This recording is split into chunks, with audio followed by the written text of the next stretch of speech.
Welcome to Poland Daily History with me, Nicholas Richardson. Today I'm joined in the studio by Professor Krzysztof Jabłonka, and we're going to talk about something which is becoming increasingly well known in Poland, but is of course less well known in the world, the NKVD operation against ethnic Poles shortly before the outbreak of the Second World War. Professor, thank you for joining us again. Can you say a few words about what this operation was by the NKVD, when it began and who was targeted? W historii Związku Sowieckiego znane są tak zwane operacje narodowe. The so-called national operations against Koreans and the Manchu people are very well known in the history of the Soviet Union. The lack of sympathy for communism was a good enough reason for the oppression of these people. W sytuacji operacji polskiej już badacze rosyjscy, którzy to odkryli. On the other hand, operations against Poles were called special operations.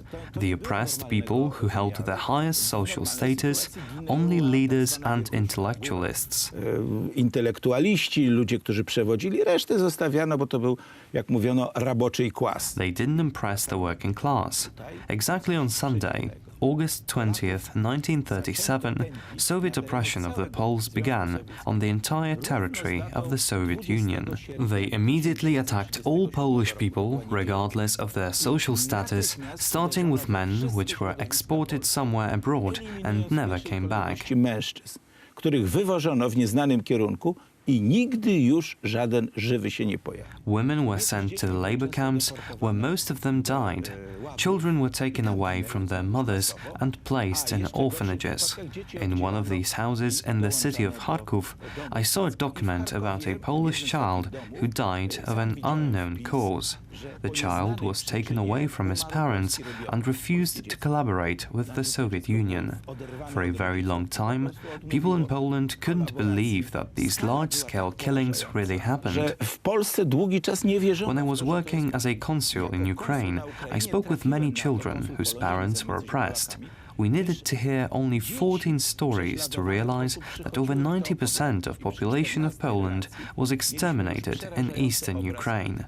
When I came back to Poland, no one wanted to believe me, just like they couldn't believe in the Holocaust, which was beyond their imagination. Ostatecznie Ukraińcy udostępnili archiwa. After the liberation of Ukraine from the Russian occupation, we could have finally estimated the losses.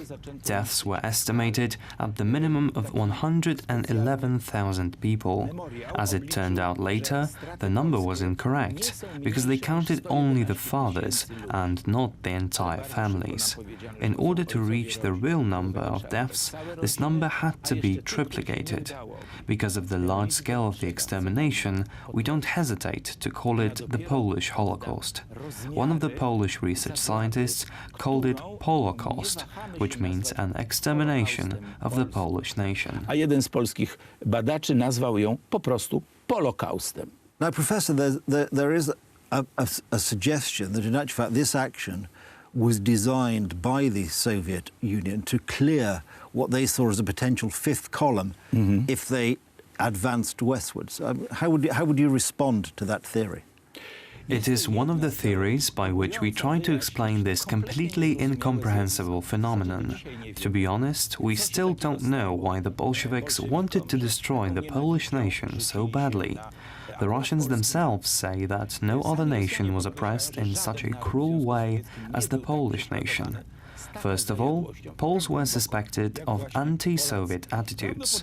Secondly, the Bolsheviks were convinced that Polish culture had a huge anti-Soviet impact on other countries, which meant that other countries did not want to join the Soviet Union after they spent some time among the Poles. When the city of Kharkov was struggling with hunger, only the Polish community survived. Why? Because they were sharing their food.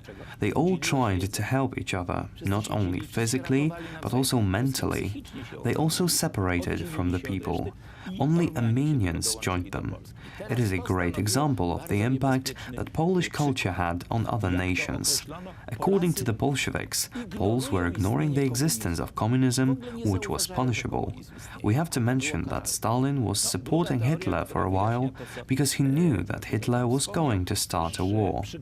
The second theory, which explains what you just said is that the Soviet Union viewed Poles as potential danger. That is why they decided to take care of the borderline first.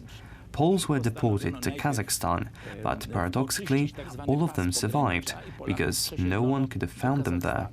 Suddenly, the decision to eliminate all Poles was made in 1939. They also wanted to intimidate them so that every Pole would be afraid to admit that he is a Pole.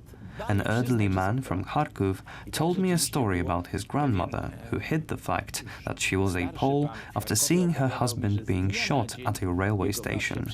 Her husband was a station master. Poles constituted 90% of all employees of that station. They were all arrested and shot dead. Today we can only look for their graves on the entire territory of the Soviet Union.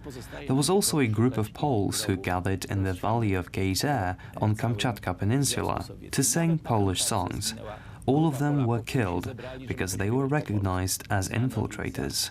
All over Russia, the number of Polish graves is 9 times bigger than the number of the graves of the Russian soldiers killed between 1944 and 1945. That's it for this edition of Poland Daily History, where we've learnt some facts that we knew or thought we knew, and some things we didn't know. So join us again on Poland Daily History, where we delve into the fascinating history that is Poland.